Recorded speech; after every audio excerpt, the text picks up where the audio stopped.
Welcome to the Well-Nourished Mother podcast.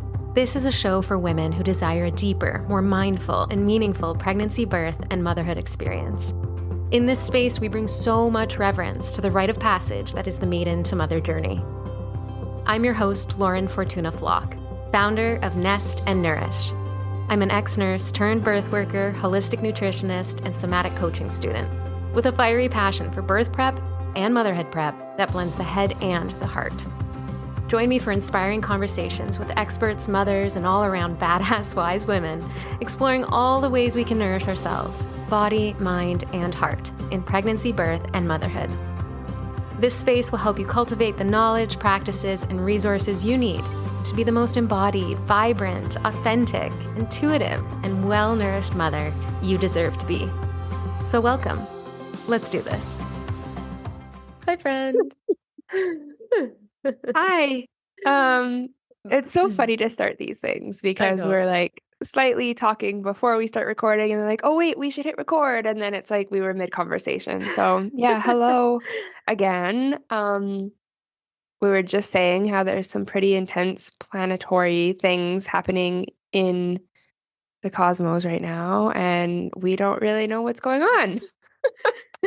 So this is definitely not an episode where we are going to educate you because we don't know. We just know that there's some crazy stuff happening. I know there's like a solar eclipse happening tomorrow, and then on the last full moon that was like a lunar eclipse. So we've been in between two eclipses, which I guess isn't normal. I don't know. I don't know how frequently eclipses happen, and then I'm pretty sure we're like in the middle of a Mercury retrograde, and I don't know what else is happening.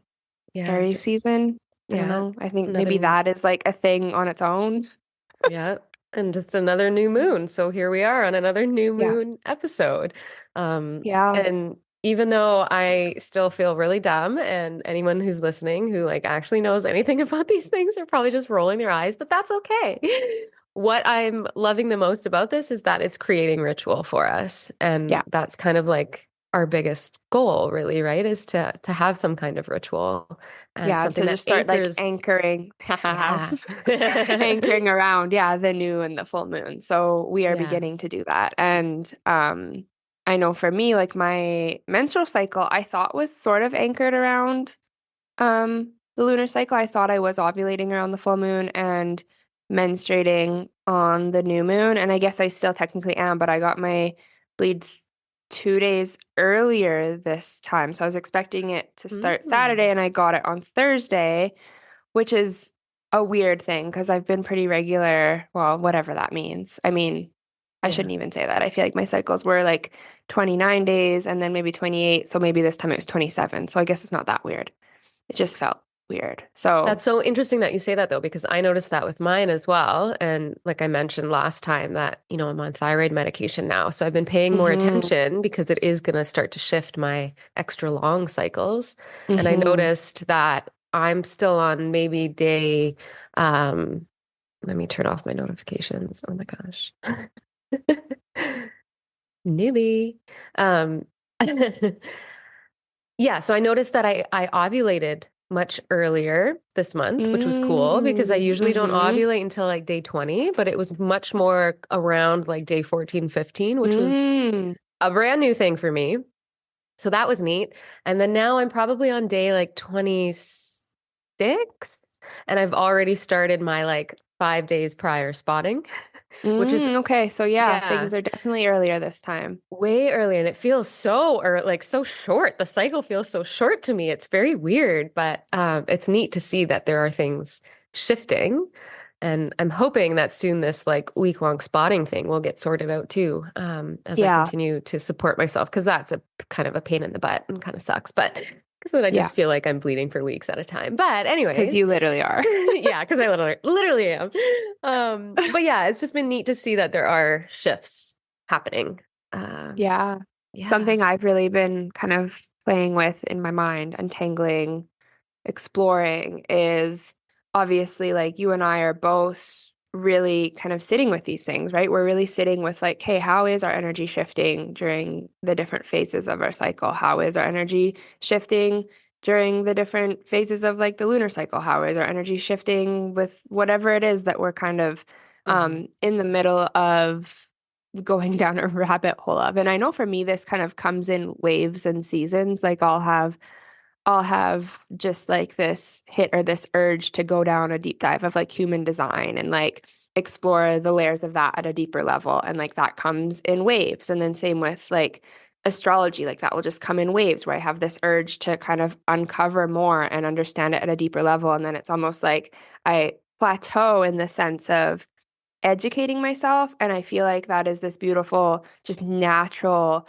rhythm for integration. And then like that new wave of, okay, let's go a little bit deeper. So anyways, with all that to say, I feel like I've kind of been in this, not a plateau, because obviously we are kind of deep diving into astrology lately, but I've been in this plateau of just like noticing and kind of pulling in all the things I've been learning and seeing, okay, wait, where does this actually like fit in for me?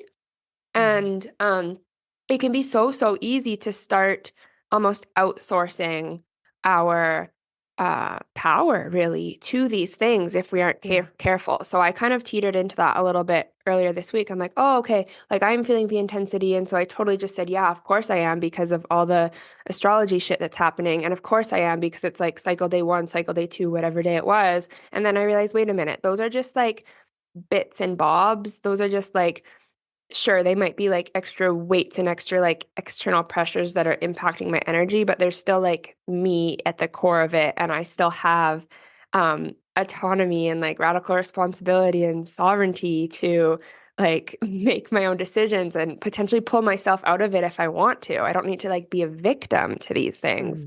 And that was a really big empowering moment for me where it was like, okay, cool. Like, yeah, this is happening. This is the context of my situation right now. And now I have this beautiful opportunity to decide how I want to support myself through it.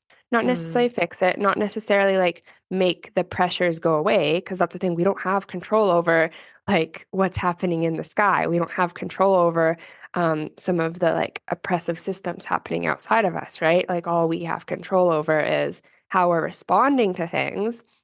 And I feel like another really, really loud realization that I've had over the past couple days is just this invitation at an even deeper level to really tap into slowness and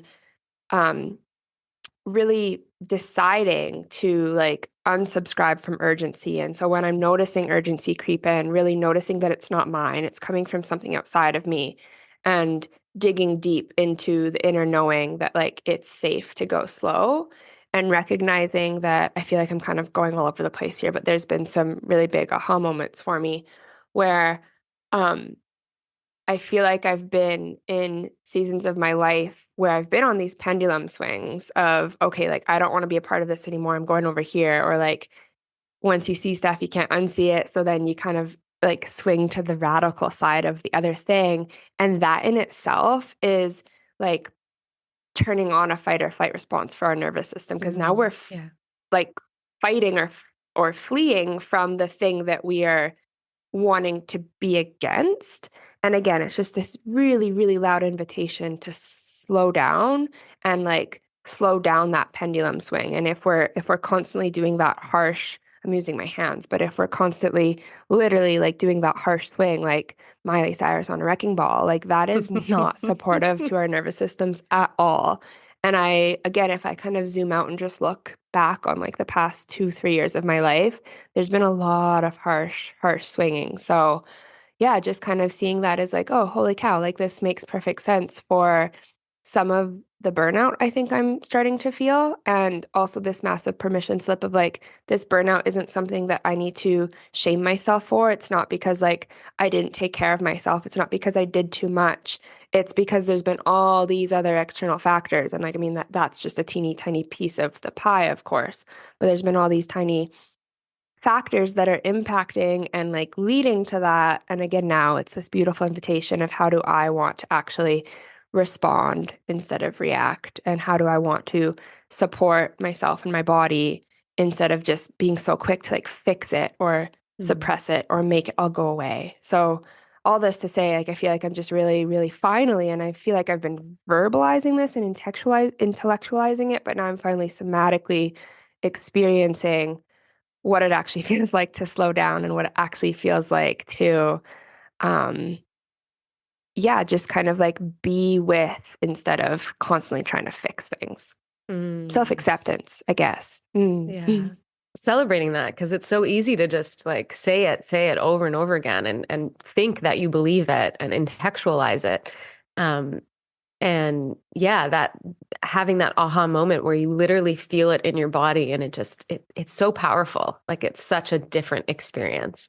Yeah. And it's like, that's when you can finally be like, oh, okay, deep exhale. Yeah. Like I and get it it is now. that deep full body exhale, almost like literally all of my insides feel like they can kind of just like land and settle and like melt, soften, soften, soften.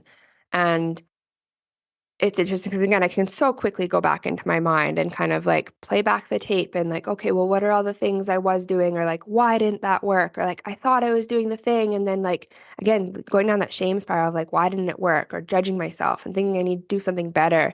And I realized like for most of winter, I kind of thought I was slowing down. I thought I was saying no to things. I thought I was like being very mindful of my energy. I thought I was being very mindful of like, some of the transitions in our like family's life and just trying to give space to all of that. But what again I realized this week is like, okay, cool. I said I was doing all these things, but my mind never turned off.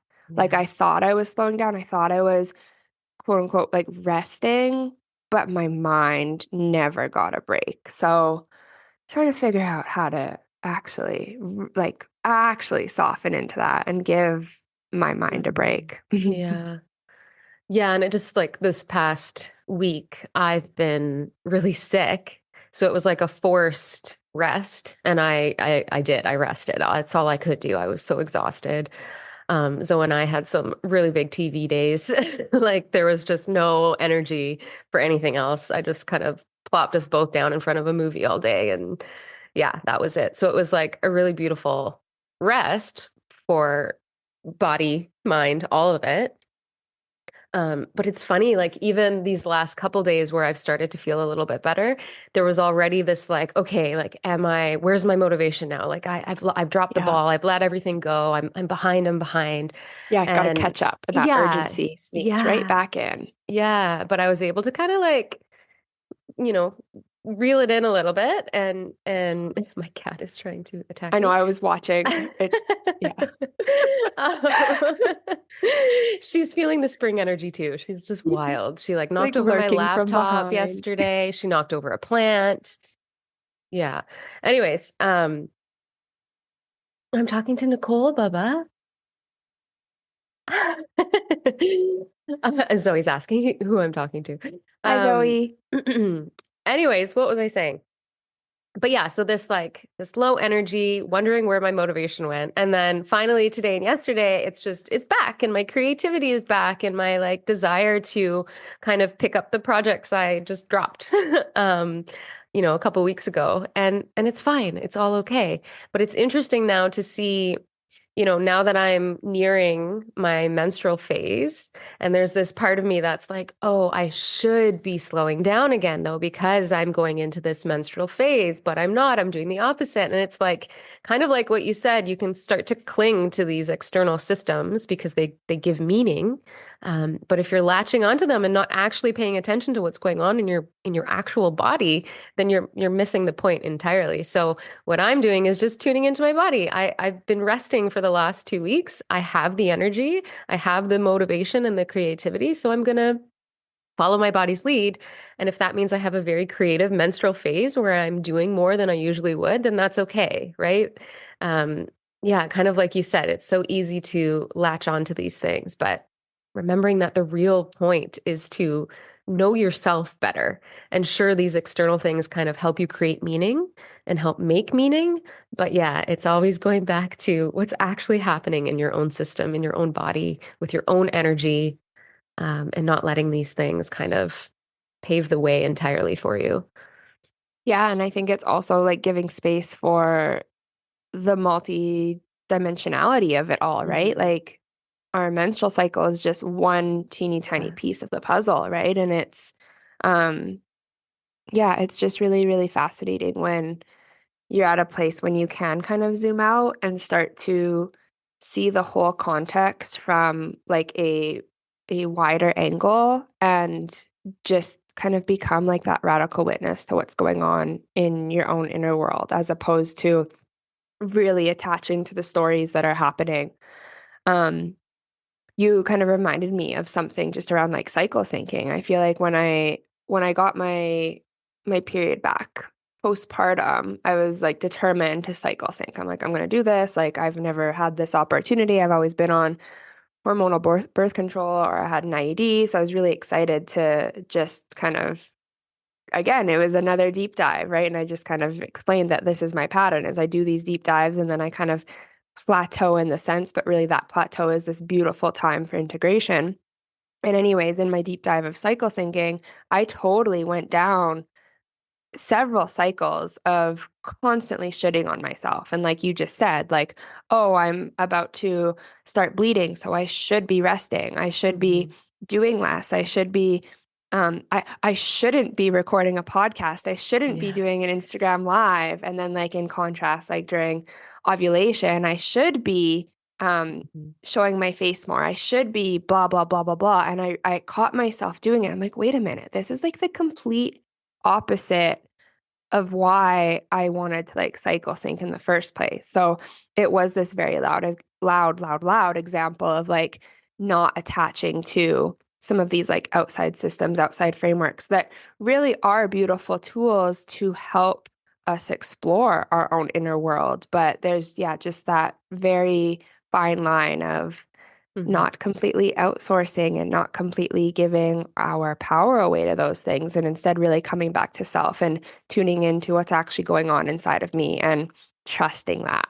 Yeah. And I think the key here is that we're learning to notice. Like you're learning to take notice of what's happening in your body, what's happening with your energy, and then learning to respond to that, to whatever comes up. So even if it's, I'm in my ovulation phase and I don't feel extra creative, you're noticing that and then you're responding appropriately. So what can I do to support myself in this phase? Yeah. And I think the language of responding is really, I mean, we're both using it, but I just want to really point out that that's very intentional. Like a response versus like a reaction is very different. Like when you are responding, you're actually like slowing down enough to, just really give yourself the space and like the time. And I mean, we're not talking like days or hours. Sometimes it's just like a moment, a microsecond of like, whoa, okay, what's going on here? And it gives that space, that pause to, like I said, be that radical witness. And the key there is like being that radical witness without judgment. Because I think that's what so often happens in like the healing, spiritual, personal development space is we're constantly striving to be better. We're striving for growth. We're striving for this really false like destination of being like healed and whole. And we know that that's not actually the goal. It's not actually possible. But in the midst of all that, it's really, really easy to go down these like shame spirals of like, oh, I did something wrong. I'm not doing something good enough. I should have done this better. I should do this. And so taking out that judgment piece, taking out that self critic that is very real and very loud, and coming in as kind of this just neutral, curious witness. Yeah. Yeah.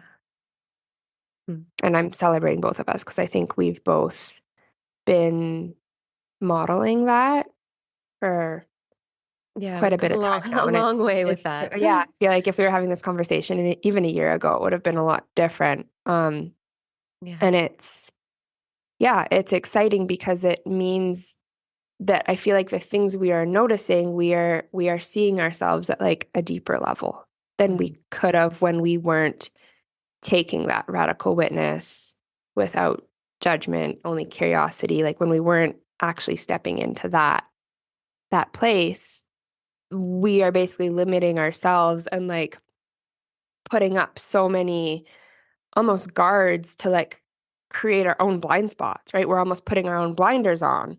So, yeah. I'm trying to think, where does this all tie into the new moon? I'm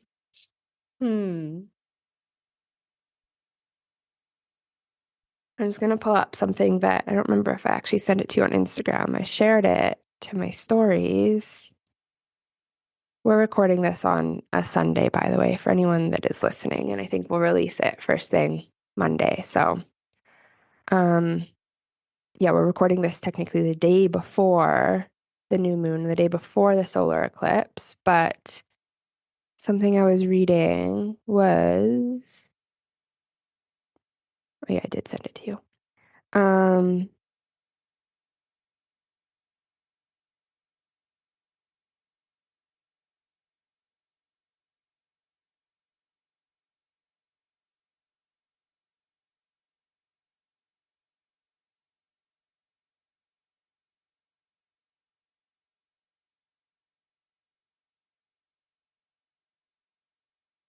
I think I'll just read this whole thing. So, due to the chaotic, wild, and volatile energy of the eclipse, it is not a time to manifest or perform rituals.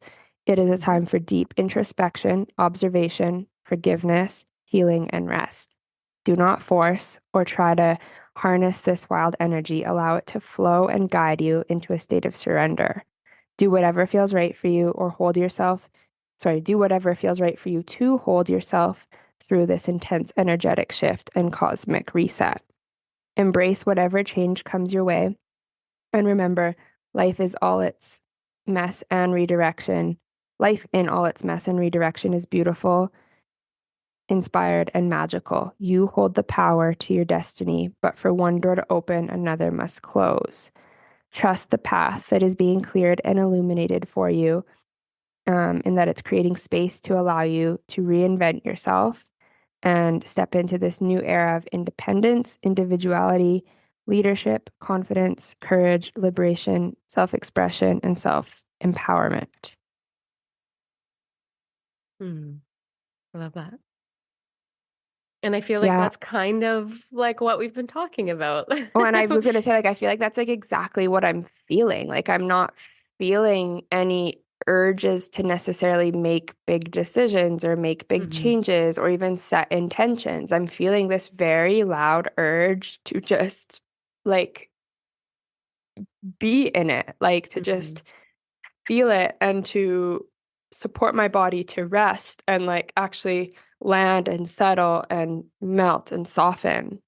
And I mean, again, I was kind of feeling into that as like, okay, well, it's cycle day 3 of my period. So that makes sense. But then also, yeah, just reading into this, that extra makes sense. It's so There's funny some that journal prompts on this post too that I'll share in a second because they might be good little conversation starters for us right now. Yeah, and share what you're reading. I will. Yeah. Yeah. I was just gonna say, it's funny that we always want to make sense, right? Even no matter we're meaning makers, right? Yeah, we're always trying to make sense of things. Like, I'm feeling this way. Why? And can we just be okay with feeling that way instead of trying to always make sense? But knowing that that's like maybe a pattern that you automatically go to, like, that's an important kind of realization as well, that yes, I am always trying to make sense. So what is so scary about not knowing or not making sense? Yeah. When I think for a lot of us, I know I can speak to my own experience, like trying to make sense of things gives me that sense of control. Yeah. So when I say, okay, well, I'm just going to like let this like not make sense and kind of lean into the uncertainty and like the unfamiliarity that comes with not knowing something, that feels unsafe to my nervous system. So it's a protective mechanism to have that like felt sense of safety, but really it's almost like an illusion of safety.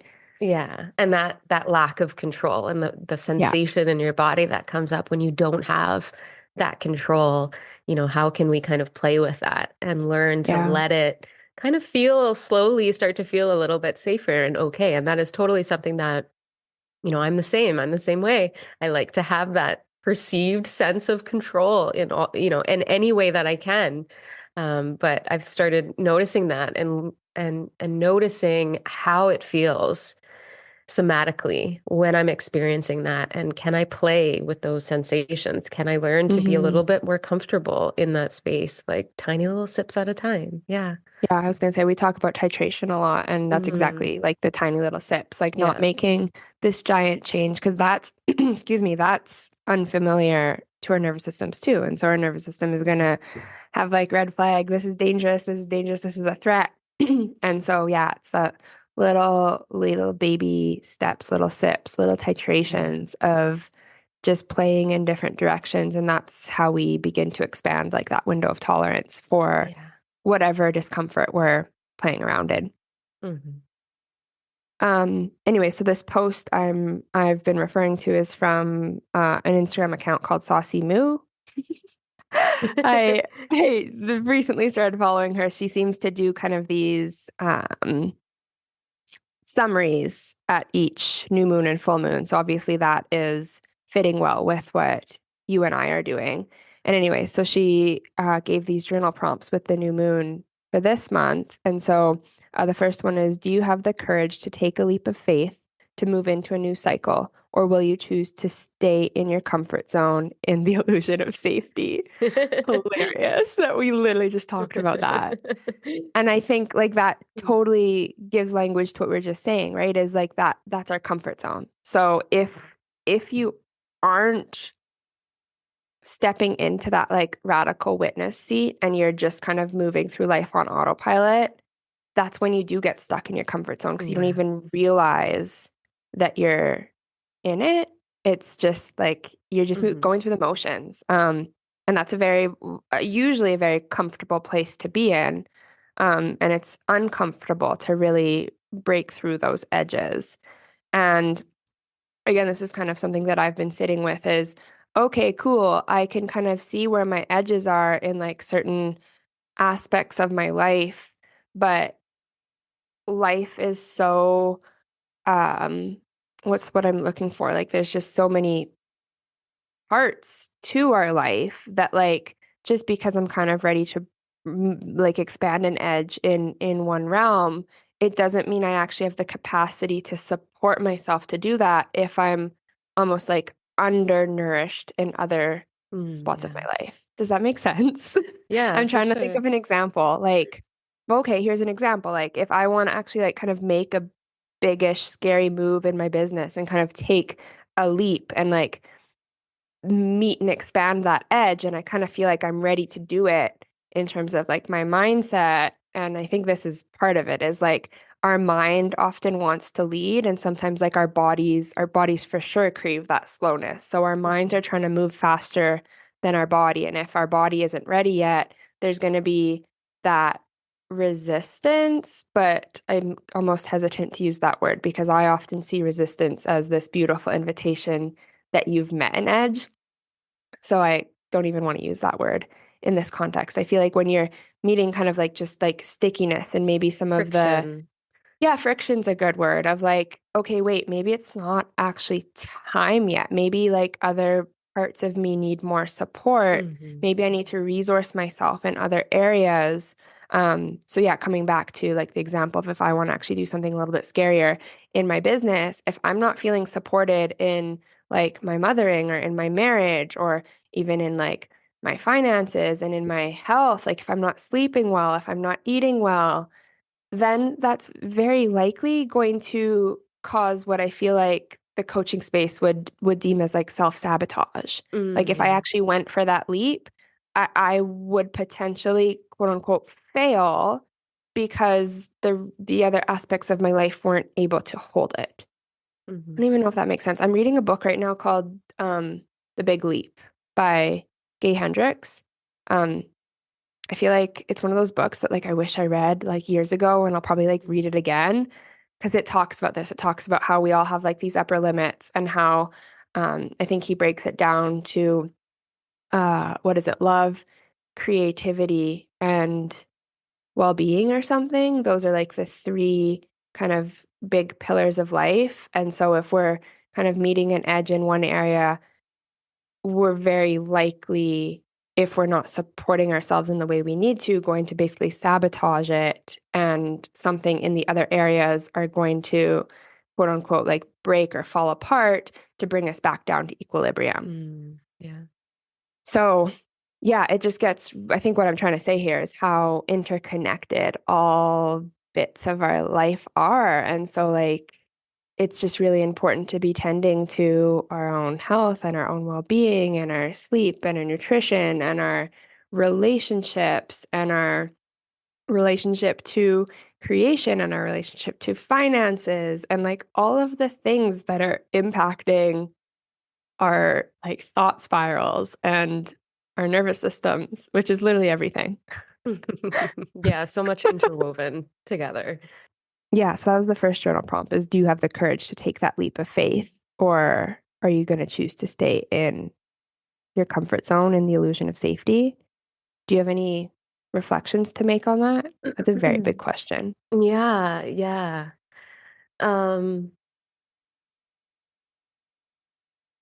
Yeah, it's interesting. Like I'm currently kind of birthing and like an offer, a community.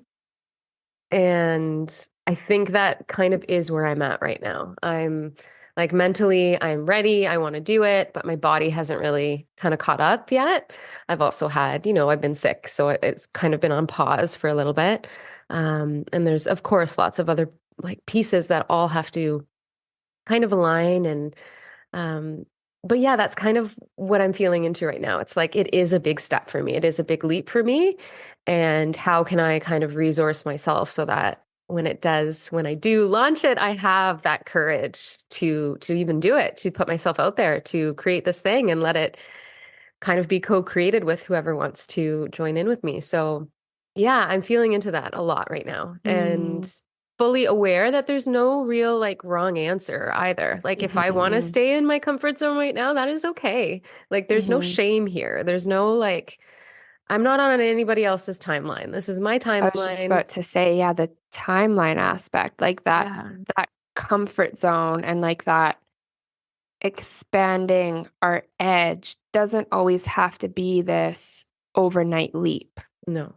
It like coming back to the idea of the titration, like it can be this slow titration, and like in the sense of birthing out a new offer, there's so many different ways to like begin titrating that for your nervous system, right? Like you can start talking about it without actually like completely selling it. You can start like there's so many different bits that can begin to expand that edge. So I almost don't even love the language of like taking a leap, because that in itself feels very fast. And like you just said, like there's no timelines that we are attached to. So it doesn't have to be a leap. It can be like a baby step. I don't know. It can be a baby step, and it can also be like this 2-step forward, 1-step back approach, which really makes me feel that titration, right? Like waves coming in, they come in and then they go out, and each time they come back in, they come a little bit farther down the shore. Next journal prompt question was, do you control your fears, or do your fears control you? Again, such a big question. I feel like I actually made this like declaration during COVID and while I was pregnant too. And so there were a lot of big decisions being thrown at me. And I remember saying, I refuse to make any decisions out of fear. And I've kind of like continued to hold that declaration through other aspects of my life moving forward, is like, I do not want to act out of fear. It doesn't mean that I'm not, though, because I think in a lot of times, fear is what slows me down. Yeah. So fear is what almost triggers inaction. So even though I'm not allowing fear to propel me forward, it's impacting me in a different way by slowing me down. And fear is such an interesting topic too, because it's like, is the point to control our fear, or is the point to befriend our fear? Is it to just let it have a seat at the table? Yeah. Okay, you say hi. Hi, Zoe.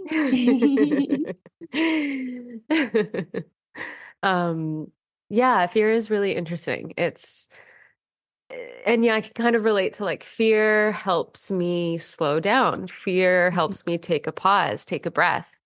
It helps me realize, like, is this something that I actually want to do when I feel into the fear of whatever it is I'm trying to put out into the world or whatever it is, you know? Yeah, I think Fear can another be thing this. fear illuminates too is like this opportunity to start discerning, like, are these thoughts that are coming in, are they even my own? Or are these other people's projections that I've started holding on to? So is this fear even my own? And very often I find myself answering no, which then gives me the opportunity to kind of release it. I loved what you said about like, where does fear get a seat at the table? And I think a beautiful example is like, we need to let fear kind of be in the car with us. We need to see it. We do need to kind of befriend it. We need to allow it to be a communication tool for us, but we don't need to allow it to have the driver's seat, right? It can just have the passenger seat. Yeah, it gets to be there. It gets Yeah. to be there, and you can kind of like detach and be that witness again, right? We're not letting it control us because we're not kind of collapsing into it. That's my goal, at least, is to be able to detach a little bit, be that conscious observer and witness to it, and be like, hey, hello, fear. I see you. What message do you have for me today? Yeah, exactly. Gleaning And the wisdom from it. yeah. And whatever it is, okay, can we dig a little bit deeper? What's behind that fear? What's the need underneath that we're really kind of playing with? And maybe it's not even something that is from this current state of our life, you know, it might be something that was learned a really long time ago, and something that's still begging for some attention. So this is where I think like working with a coach is so important around these things, especially if it's a pattern that comes up consistently. And it's the same kind of like fear messaging that's coming up over and over again. I think it can be really helpful to work with someone that can help you kind of get to the deeper layers of it. Yeah, I agree. I also think that like this is also a beautiful invitation to integrate like body and mind. Like I think you can intellectualize your fear all day long, but like you can't logic your way out of it. So again, it's this invitation of like dropping into the body and like resourcing, finding safety. What does my body actually need right now? What is my body trying to tell me? And I mean, we both know that almost always that's where the answers are. So Yeah, always. Yeah, if you're listening to this and you're like, yeah, I want to dive into this, Lauren and I can help you with that. Let us know. The other prompt that she had listed here is, where in your life are you at war with yourself? Yeah. Yeah, I love that question. Even that And that makes me think of language. like the friction. Like when I think of war, it's this like friction. And I think um for me, what kind of comes up is noticing when that, I wouldn't even call it my inner critic. I would more call it like uh almost like the perfectionist part of me and like the good girl. So like when is that part of me that is so deeply conditioned with like this good versus bad binary, when is she kind of being loud and really trying to get me to make actions from a place of like what's right versus what's wrong, what's good versus bad. And I think like that's at war with the inner knowing that I hold, that binary thinking doesn't actually exist, and that like these things aren't good or bad, right or wrong. There's room for and both, and more ands and more boths, and just so much more nuance. And yeah, just kind of at first reflection, that's what comes up, is like this war of those parts of myself. Yeah, and for me, I think it's like at war with myself. It's this constant like feeling like I should be doing more, feeling like my business should be further along, kind of getting stuck in, other people's timelines and what's everyone else doing. And yeah, just this longing for like wanting more, but also realizing that my capacity is only so much right now in the phase of life that I'm in, and learning to be okay with that. Learning to be okay with like, this is what my life looks like now. And how do I create a life that I love in this season? Instead of trying to like strive for what I want it to look like maybe in 5 years when my child is in school. Like I'm focusing on right now. Like I'm so grateful that I could take a week and be sick and just allow myself to really feel into it and rest and know that there's nothing kind of depending on me right now to hurry through it, So I yeah, can that's actually kind really resonate with that. But I think looking at it a little bit deeper, it's like two parts to that. One being that that's still kind of the good girl in me hanging on to someone else's timeline, thinking that that's good or right, or that's what's going to get me quote unquote success. And then the other part of it, this friction between like my desire versus my capacity. And when that's kind of what you were speaking into, and when I kind of sit in that space, I need to be really, really careful um not to kind of go down spiral of resentment and resenting current things in my life out of this longing and desire to almost be somewhere else. And so again, it's an invitation of like coming back to present, and also like landing in gratitude and like resourcing with where abundance is already showing up for me, because I feel like that spiral illuminates a lot of lack, and it illuminates like a lot of gaps. So it's just this invitation to really land with what's here, what's now, and finding contentment in just right now. Right now. Yeah. And it's all about like redefining what success even means, right? I think we talk about this all the time, but like redefining what does that even mean? Is success, making 10K a month in your business and then never seeing your child or your family? Or is it, not that those things have to go together, but yeah. So it's like redefining what success is. And for me right now, I have success. I'm present with my child most of the time. She's pulling me away right now because she has to pee. So we're gonna have to pause in a second here. But being as present as I can, I get to be home. I get to provide for my home. I get to, make meals for my family. So that's like tapping into the abundance of like, I have it all already. Like I'm here, I've arrived. Yeah. This is the life that, I used to dream of. That just gave me chills. Okay, pee break. Okay, pee break. Thanks. Okay, there's one more journal prompt. Are you ready to liberate yourself from the past and boldly declare your intentions and desires? And I feel like it's confusing because this post was just saying that this isn't necessarily a time to manifest or perform rituals. It's not a time it is a time for deep introspection, observation, forgiveness, healing, and rest. Do not force, do not try to harness this wild energy and kind of just like be in it. So it almost feels contradictory to make any declarations or set intentions, but I guess if the point is to like tap in and tune into yourself, and we don't need to follow somebody else's rules, right? So, you kind of mentioned earlier that you weren't really feeling like you wanted to set intentions. So let's just check in here and see like what's going on for us. Like, do I want to tap into any intentions? It's been so powerful for me in the past, like the last new moon the that last we cycle, did. Yeah. And I almost want to kind of like tap into that same almost intention because it's been so powerful of like just continuing to make new connections.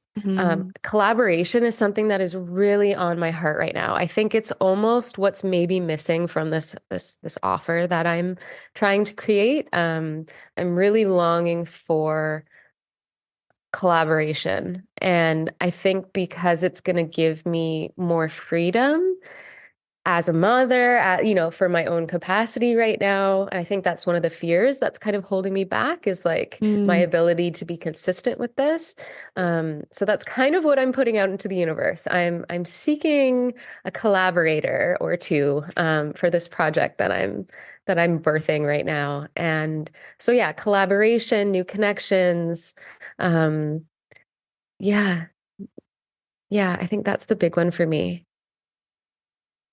Yeah, and I would almost feel like I'm not feeling into setting intentions in terms of like a future tense, but what I could kind of be on board with is like this intention of letting go and like almost like, okay, officially like breaking up with this pattern or this tendency of mine. And so, and I think I actually might have brought this into our last call on the new moon too, of just really beginning to take notice and make different choices around when I see kind of like the people pleaser in me showing up in my business and my offer creation, or when I see myself teetering into like some codependency traits. So again, just continuing to notice and take different action. And again, it's kind of like that titration. Like these things don't just like blink and like boom, it all happened in one cycle. It's little baby steps. And of course, each new kind of like action or step forward that you take brings up this new invitation to, I don't even know what I'm trying to say. Respond. Yeah. Like I'm envisioning t-shirts that say notice and respond, because that's really like what it's all about, right? Is taking notice and then responding in a, and there is never way. Like a final destination. No. Like you don't just wake up one morning and like, these things aren't things anymore. And I think that's what I'm I guess leaning into is like, yeah, it doesn't just go away in one cycle. You don't just like all of a sudden like heal that part of yourself. Like that part of you is part of you. So it's just, that noticing and responding, befriending. It's like a spiral, right? It's not like a straight line with a destination. Yeah. It's like continuously everlasting spiral. Yeah. But your I love your to respond intention around collaboration, because what I was seeing in that is, okay, cool. You are wanting to take this leap in your business. You're wanting to birth this new offer, but you are recognizing, wait a minute, this might not completely be matching my capacity. And so it's, how can I resource myself to birth this thing? And so that's your response is, wait, maybe collaboration is the answer. And I think that's just a perfect example for what I was trying to share earlier about just like the multi-dimensionality of trying to take these leaps is, well, wait, we can only actually take that leap if we're resourcing ourselves in other ways. So I see you doing that, and that's beautiful. Thank you. What else? Yeah, what else? I think something else that's been kind of alive for me and like getting loud is just this inner knowing, I guess, this reminder, this coming home of like, I don't need to know it all. I keep finding myself holding myself back because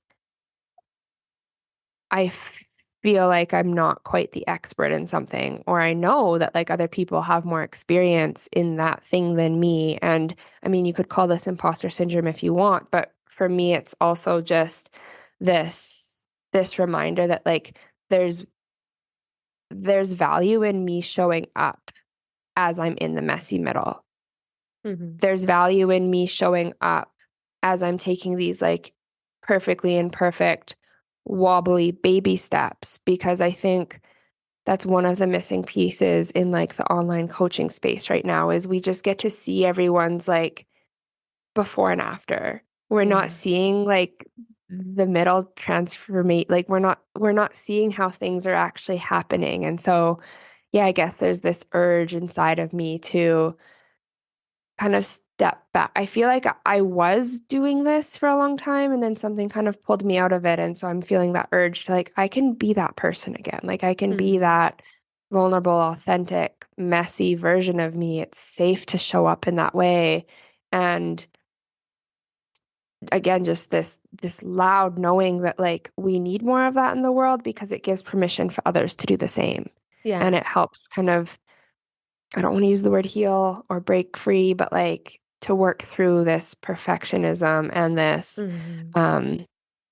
almost like hamster wheel of success and just like that roadmap that we kind of only see of like it's just this go, go, go, very linear way of growth. And I'm definitely on a mission to kind of dismantle some of that in a gentle way. And it just like the waves are just the perfect metaphor for everything. But yeah, totally. It's like, it's not climbing a mountain. It's riding the waves up and down. Right. And nobody shows that part. It's all like how to make $100,000 million a month doing nothing. Like there's no, And it's all about learning that it's safe to be a beginner. It's safe to be at the beginning. It's safe to be messy, to be in the middle, the thick of it, to be riding those waves. I can. So I guess maybe that can be an intention, is like giving myself that permission slip of stepping more into that direction wholeheartedly, because again, I think it's fear that's been slowing me down. It's fear of, oh my goodness, what are people going to think? What are people going to think if I charge for that? What if I actually charge for something I'm doing that I haven't completely become an expert in? Like that feels so taboo in kind of mainstream culture. And again, this is also like this inner war in myself where like inside I know that that is just this like garbage narrative that people have held on to. But then the other part of me is like, there's fear of like, am I going to be misunderstood? Am I going to be rejected? Am I going to be projected on? Am I going to be whatever else it is? And it's do I have value? Do I have worth? All of that. Yeah. Is what I have to say important? Yeah. It's tender stuff. But again, it is. But again, like I think the solution, the antidote is like titration. Like it's not about just one morning waking up and completely like, I don't even know what an example of this would be, but like, I feel like my solution is, okay, this just means that like I can do an impromptu Instagram live and like ramble away and show up imperfectly and maybe say something that like I meant to say differently and like find safety in all of that.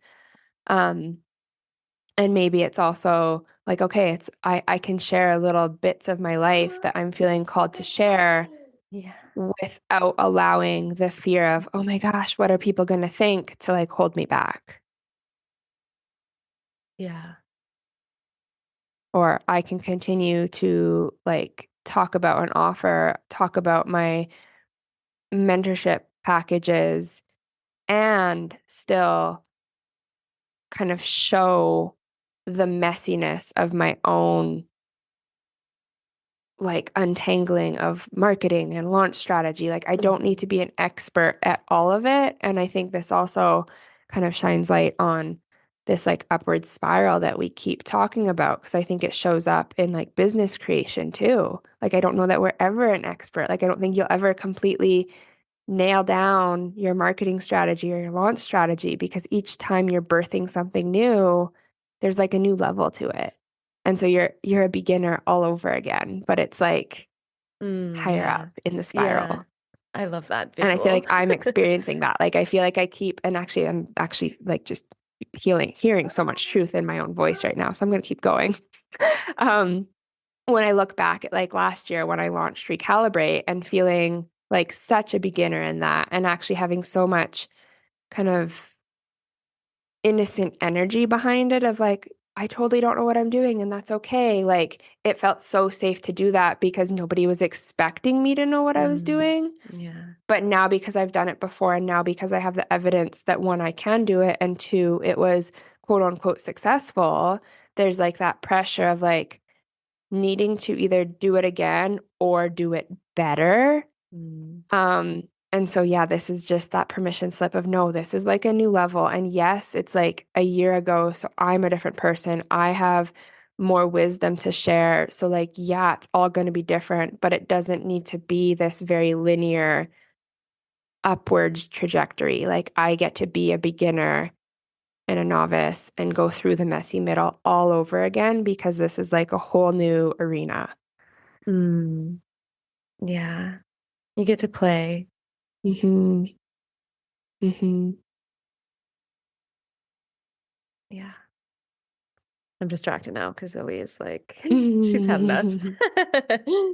Yeah, I'm kind of just softening into that word play because I feel like that's been a theme for me of like almost this compass of like, where can I incorporate more playfulness into this? Where can I ease up a little bit and like let it be easier, knowing that my pattern is to make things harder than they need to be. My pattern is to like overthink and like, yeah, just overcomplicate. So yeah, really tapping into that like playful, innocent energy is my medicine. And yeah, just like this compass of when I'm feeling the friction, like, okay, cool. Can we just like tap into that playfulness again? Yeah. And like you mentioned, like these expectations of like, you know, now people are going to expect more from me, but it's like, whose expectations are they really? Yeah. Like, is well, and it, who's they? Like, yeah, who, and like, do I even care? Probably not. Like when I actually dig into that, no. But I think that speaks to, again, kind of that, the language of like the inner war within ourselves and how, at least for me, that's what I'm kind of experiencing is like that war that happens within me. One side of it is from like other people's projections and like the conditioning that I've experienced, the programming. So it's not actually mine, which really just circles back to noticing and being that radical witness and creating that space to respond instead of react. Notice and respond. That's our new motto. T-shirts coming soon. I literally have a note section in my phone of like a list of phrases or quotes to put on t-shirts. So I should really get on it. Yeah, let's do it. I'll design. You give me the quotes. We're good. That's perfect. Yeah, that's perfect. Coming soon. Yeah. Play. I'm gonna really sink into that too. And like we've come to this realization many times in the past, but it's so easy to let it kind of teeter back into force and friction and expectation and striving and perfectionism. So yeah, play is the antidote. Play. There's another one for the t-shirt. Play is the antidote. Yeah. I think too, just kind of coming back to your intention around like community and collaboration.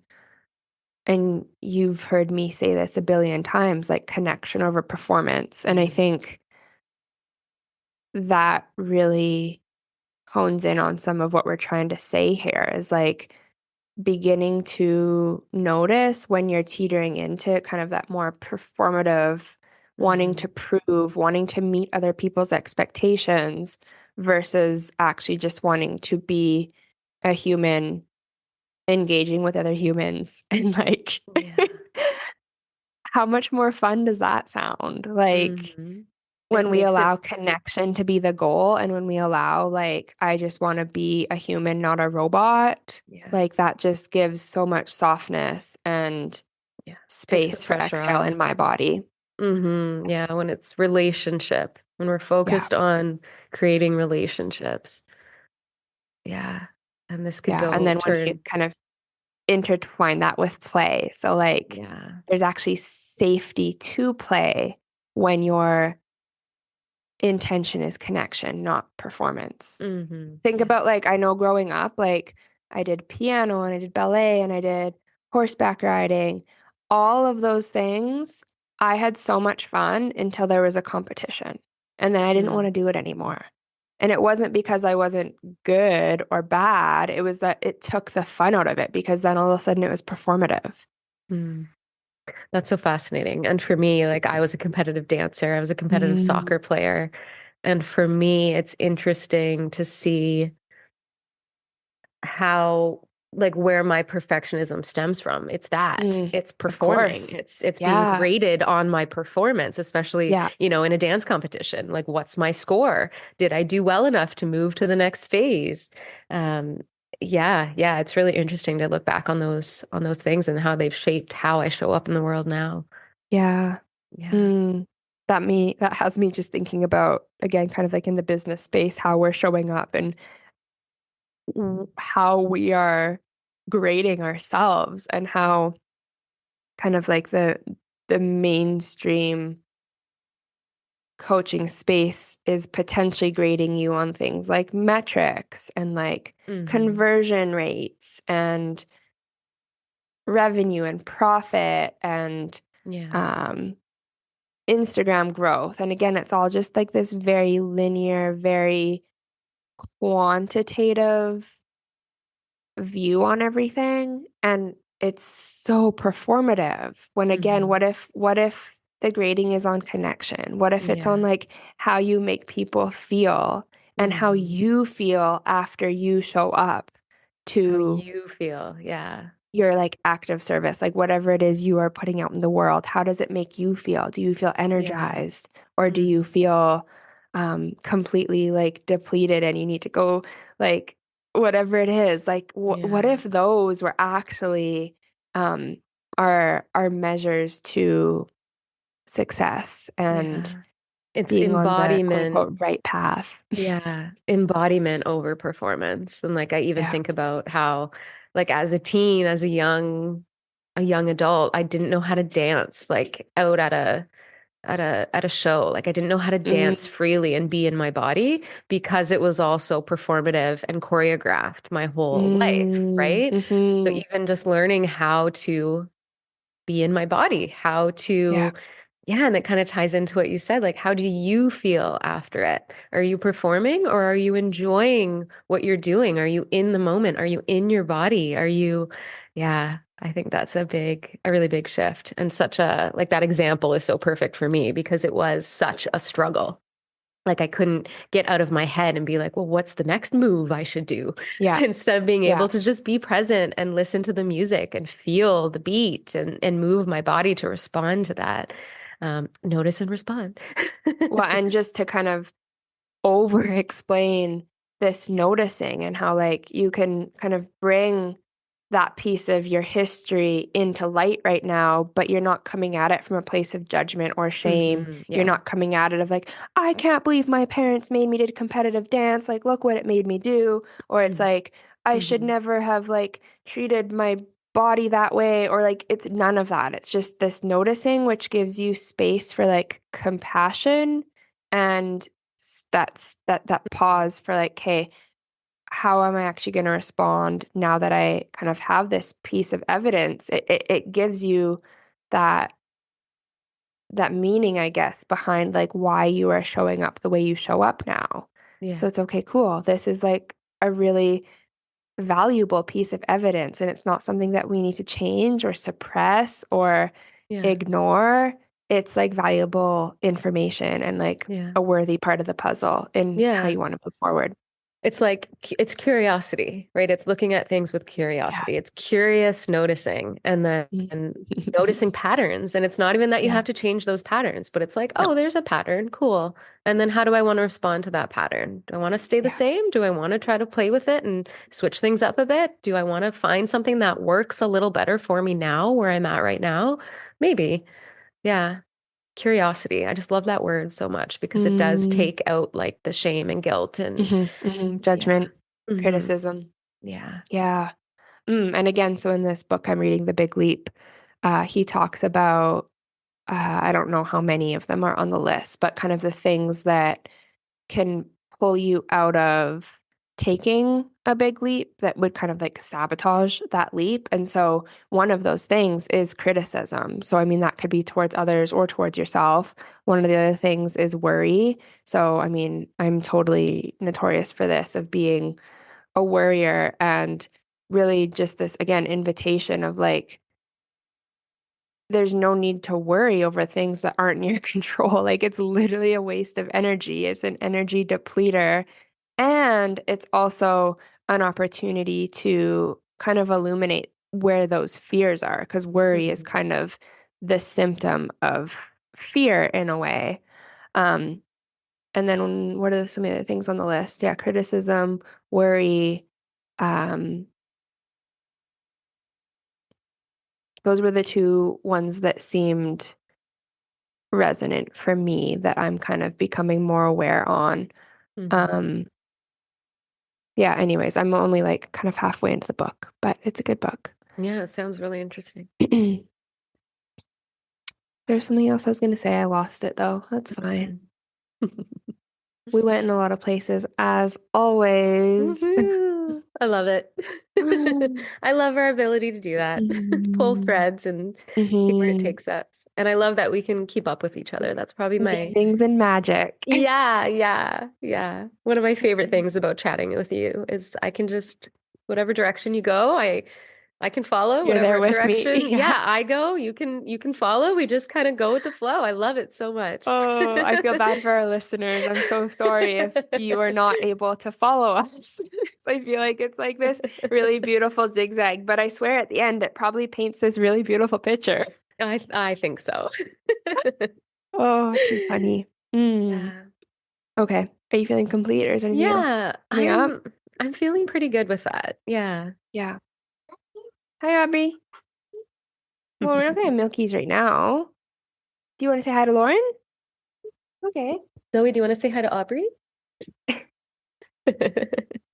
In a couple of years, Aubrey and Zoe are going to need their own podcast. Can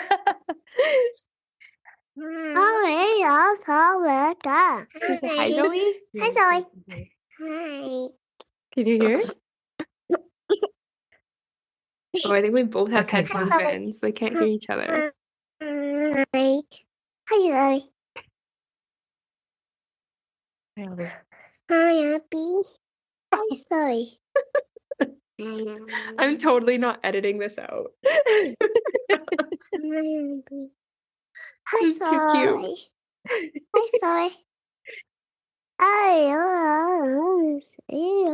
don't know if you listened, but I did an impromptu Instagram live that I turned into a podcast recording last week around social media use as mother entrepreneurs. And like one of the things I was speaking on is like, instead of just shaming yourself for using a screen, being on your phone, whatever it is, like, hi, Zoe. this is an invitation to include your kids. And I feel like we're kind of doing it. Like, we're not pushing them away right now. We're not saying, sorry, mom, I have to work, which will just make us feel guilty about it. It's like, you guys can say hi to each other.